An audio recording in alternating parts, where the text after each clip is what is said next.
ओम श्री सद्गुरु महर्षि मेहि परमहंस महाराज जी की जय।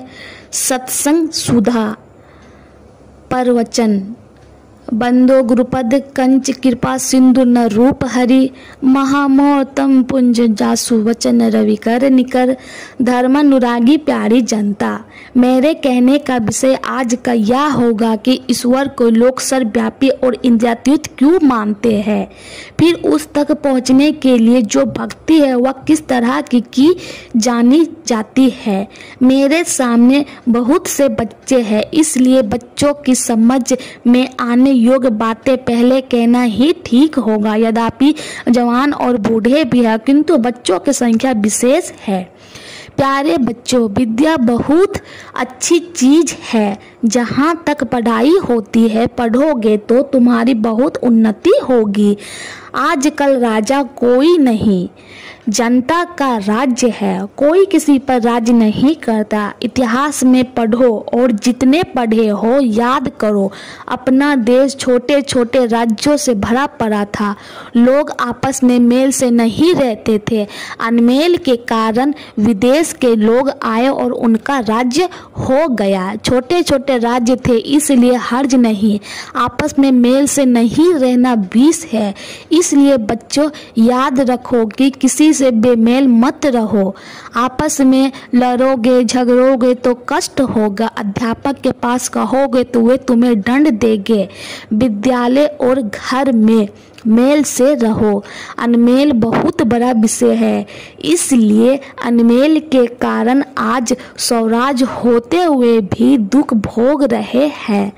अभी तुम लोग राजकुमार हो, बड़े होगे तब राजा हो जाओगे। विद्या बहुत अच्छी तरह से पढ़ो और नम्रता के साथ रहो। उम्र में जो बड़े हैं, जिनसे विद्या पाठ सीखते हो, उनसे नम्रता से रहो।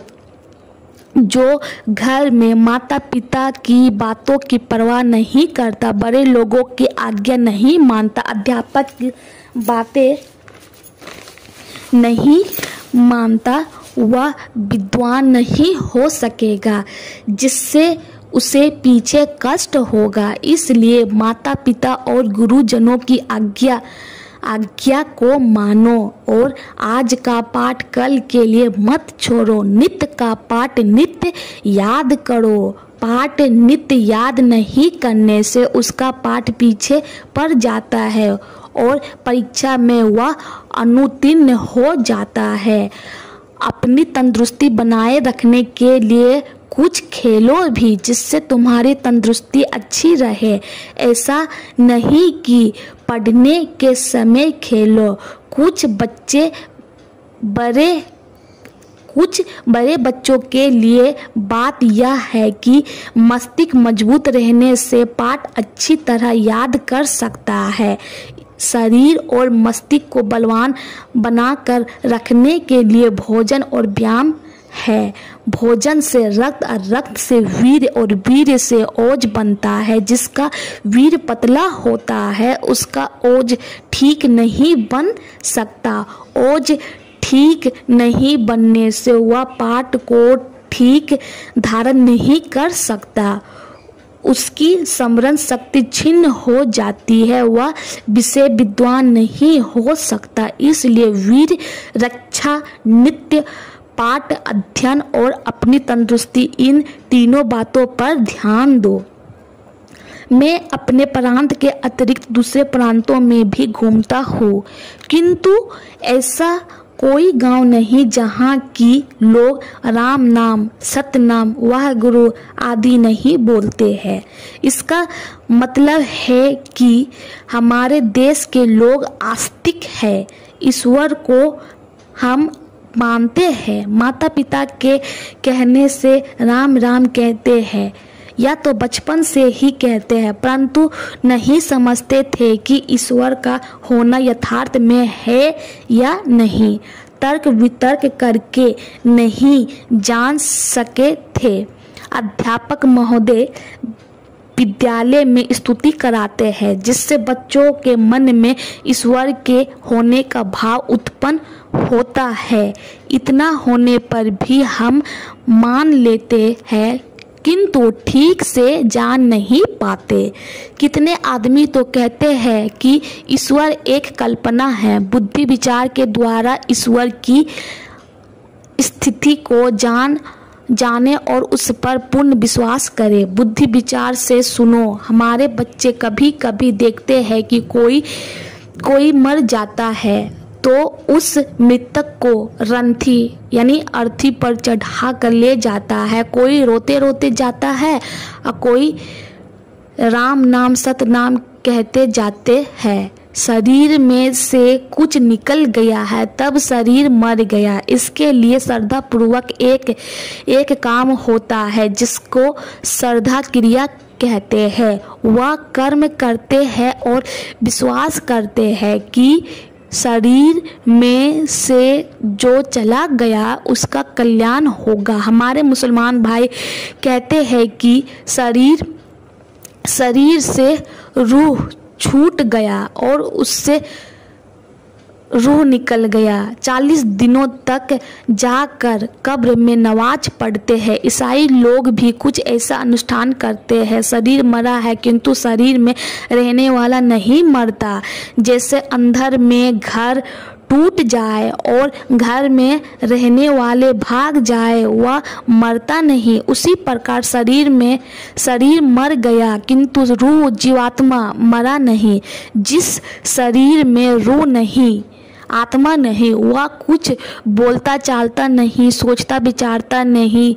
एक चीज में बोलना चालना विचारना नहीं होता है और दूसरा बोलता चालता विचार करता है। इस प्रकार दो पदार्थ हुए।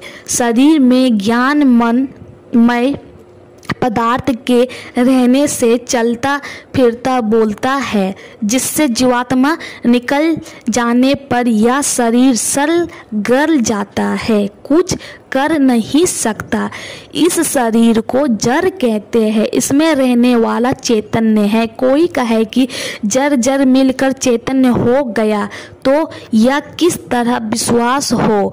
जिस वस्तु का स्वाद कड़वा हो उन सब पदार्थों को मिलाओ तो वह कड़वा ही रहेगा, दूसरा स्वाद नहीं होगा। यह कभी मानने योग्य नहीं कि जड़ के मिलने से चैतन्य हुआ हो। यह चैतन्य पदार्थ भिन्न भिन्न शरीरों में रहते हुए भिन्न भिन्न दिखाई देता है। यह विशिष्ट रूप है। इस न्याय से हम सब एक तत्व है, इसलिए एक ही भाव से रहना बहुत अच्छा है। हम लोग बचपन से ही ईश्वर को मानते चले आए हैं, तो उस संत वाणी वेद पुराण आदि से खोजते हैं तो जानने में आता है कि वह अनादि अनंत स्वरूपी पुण्य है, हीन शक्ति नहीं, जिसकी शक्ति चुकती नहीं। वह स्वरूप से अपरंपार है, इसलिए उसकी शक्ति भी अपरंपार है।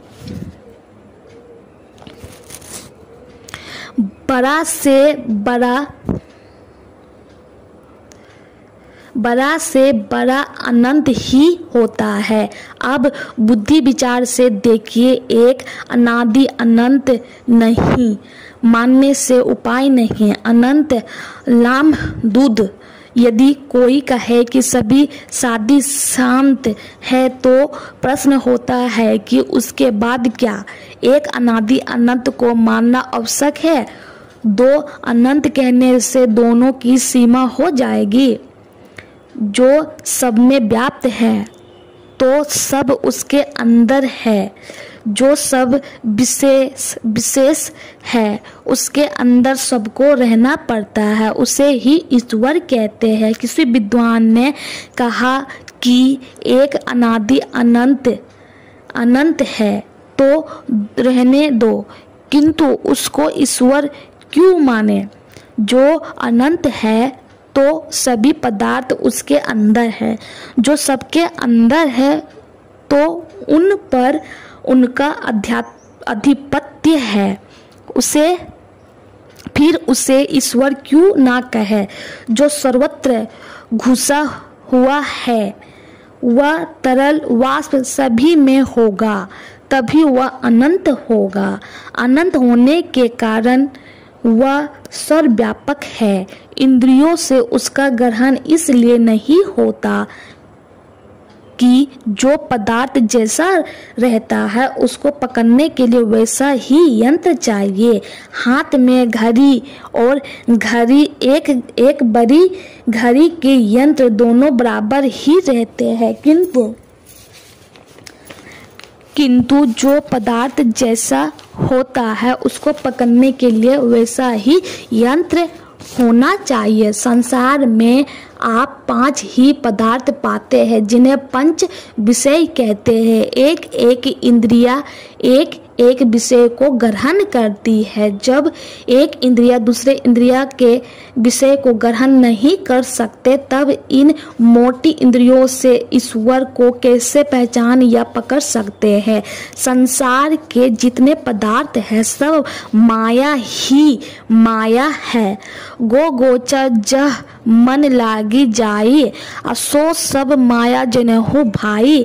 राम स्वरूप तुम्हार वचन अगोचर बुद्धि पर, अविगत अखत अपार नेति नेति नित निगम कहा। वह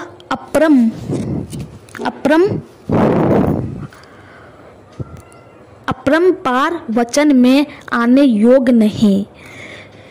इंद्रियों से बाहर वह परमात्मा है। आप याद रखें तो संत वाणी और बुद्धि विचार से इसी निर्णय पर पहुंचते हैं कि ईश्वर को इंद्रियों से पकड़ा नहीं जा सकता। सदाचार का पालन करो। सदाचारी ईश्वर का भक्त बनता है। भक्त बनने से उसका सब दुख दूर हो जाता है। ईश्वर की भक्ति करो और मुक्ति मिलेगी।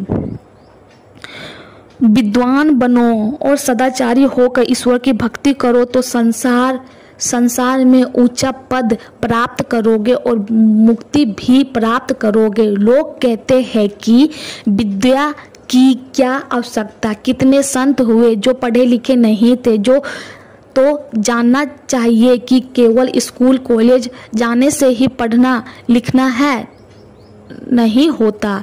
पहले मौखिक विद्या थी। हाल में स्वामी दयानंद सरस्वती के गुरु विरजानंद स्वामी थे। ये जन्मानंद थे। वे कैसे विद्वान हुए यह कहना नहीं पड़ेगा कि भक्ति में विद्या की आवश्यकता नहीं। संतों में जो पढ़े लिखे नहीं हुए उन्होंने संतों के पास जाकर सुना, समझा और ध्यानाभ्यास किया। ईश्वर अनादि अनंत है, सर्वव्यापक है। वह अनंत छीना है, उसको इन इंद्रियों से पकड़ नहीं सकते। सब इंद्रियों में जो चेतन तत्व है उसी से उसे पकड़ सकते हैं। जैसे रूप आँख का विषय है उसी तरह चेतन आत्मा का निज विषय परमात्मा है। कोई कहे कि शब्द क्या है तो कहा जाएगा जो कान से सुनते हैं उसी तरह ईश्वर क्या है तो कहिए जो चेतन आत्मा से पकड़ा जाए।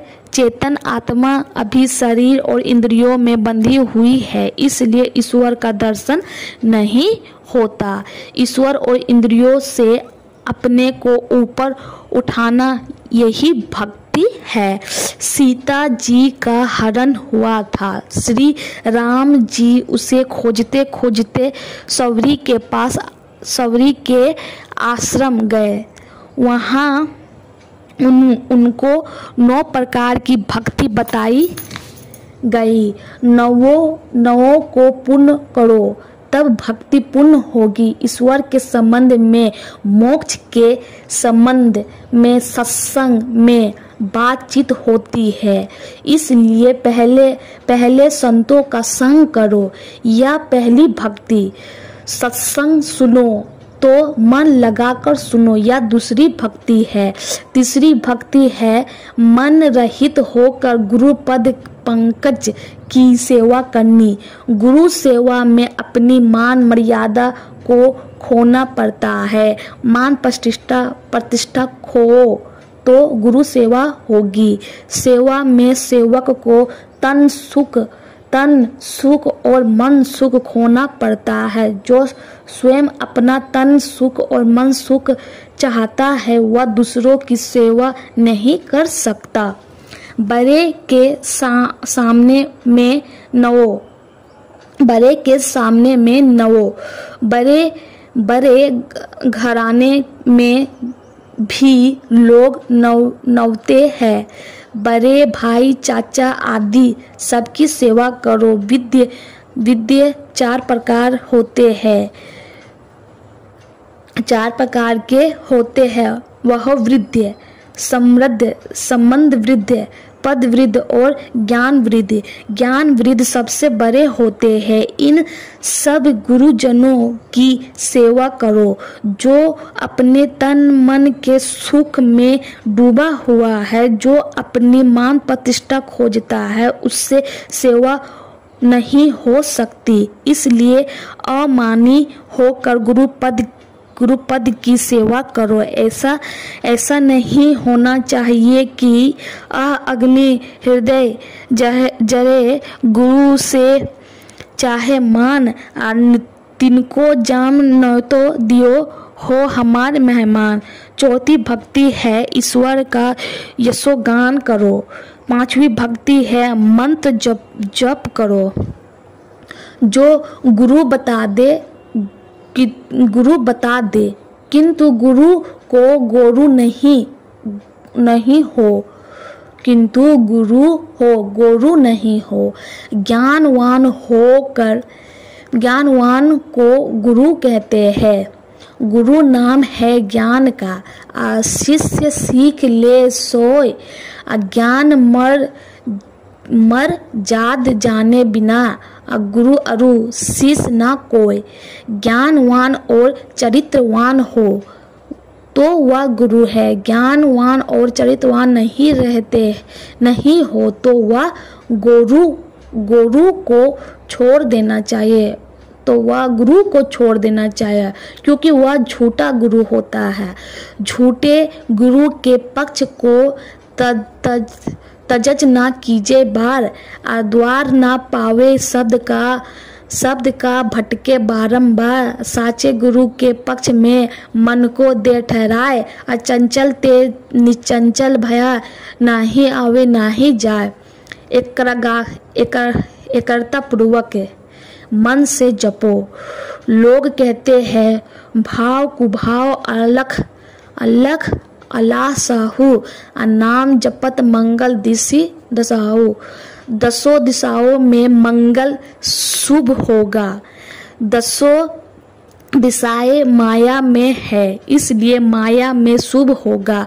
इससे मुक्ति नहीं होगी। उस माया को भी जानो। नाम 2 प्रकार के होते हैं, वर्णात्मक और ध्यानात्मक। जप और वर्णात्मक नाम का होता है और ध्यान धन्वात्मक शब्द का होता है। 6ठी भक्ति है इंद्रियों को रोकने का स्वभाव वाला बनना। इंद्रियों का सूत मन के साथ है। मन इंद्रियों को चलाता है। इंद्रियों के साथ मन भी साधा जाता है। मन का जो सूत इंद्रियों से लगा है उसको उस स्थान में समेटो जहाँ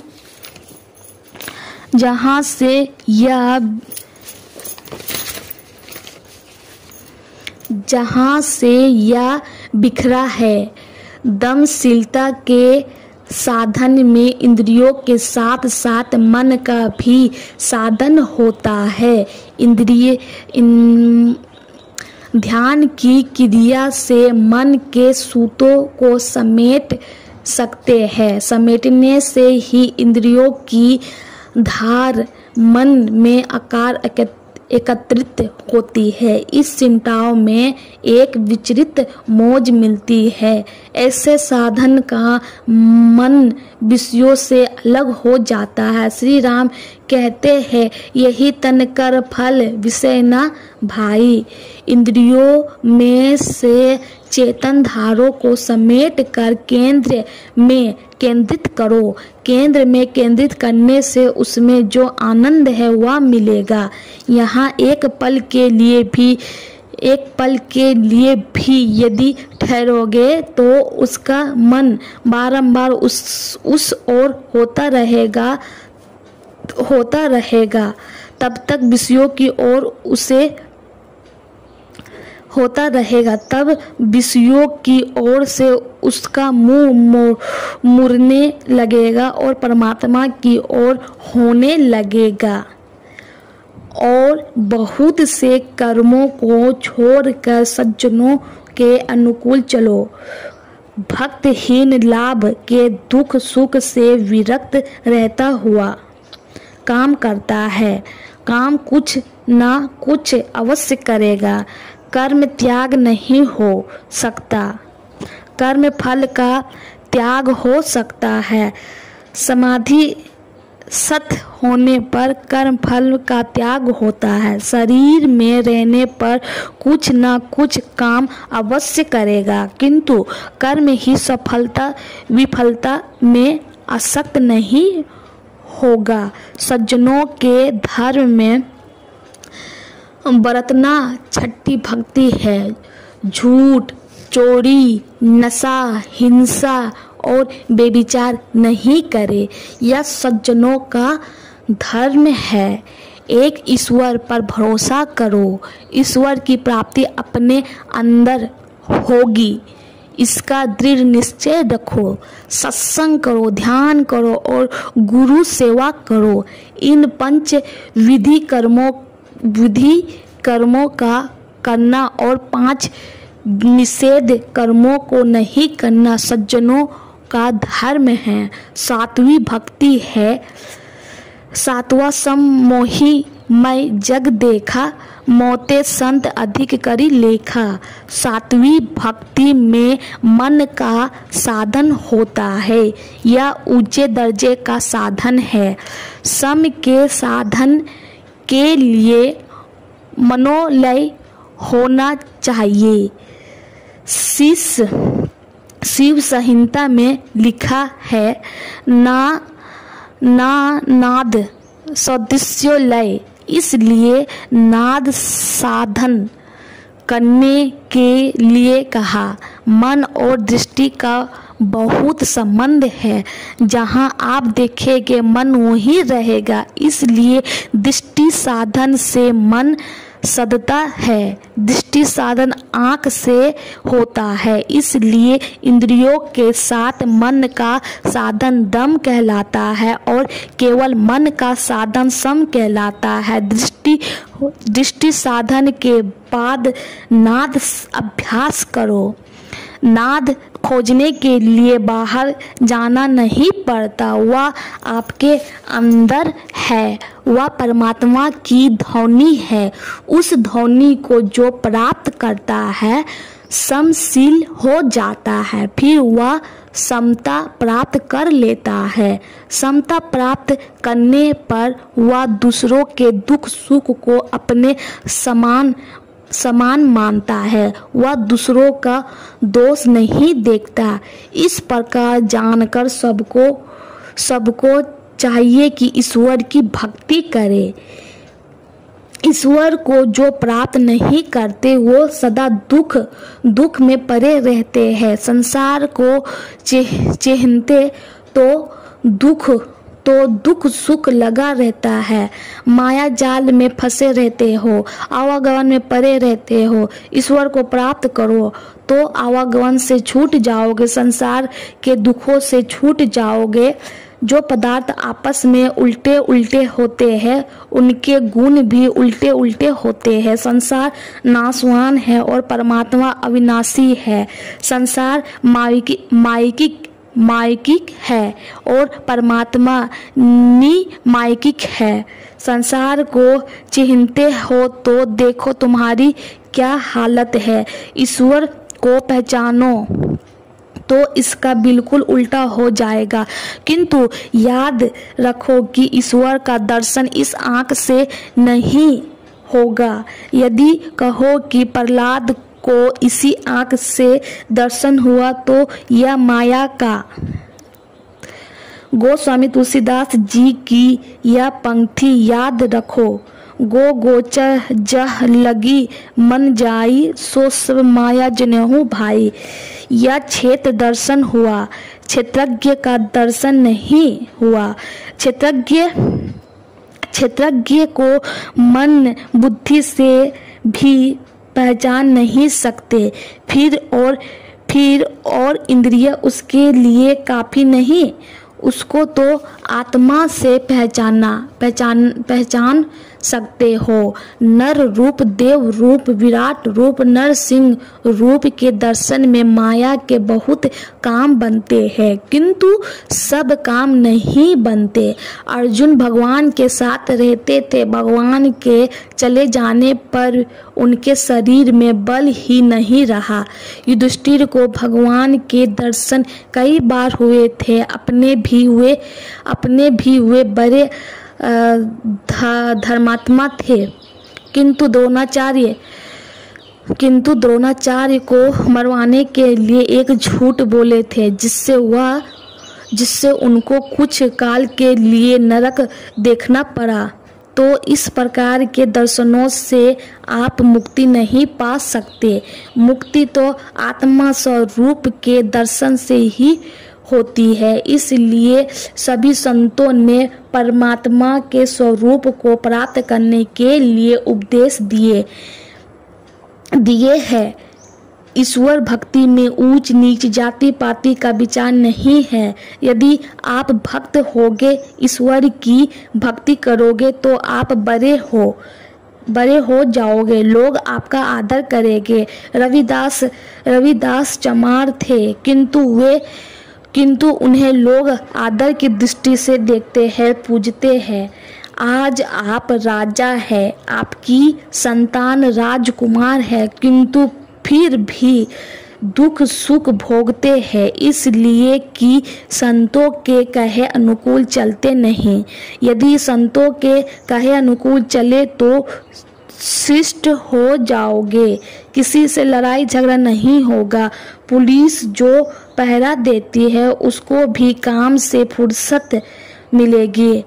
आप सब लोग भक्ति करें और सदाचारण का पालन करें तो संसार और परलोक दोनों जगह सुखपूर्वक रहोगे। बोल प्रेम से ओम श्री सद्गुरु महाराज की।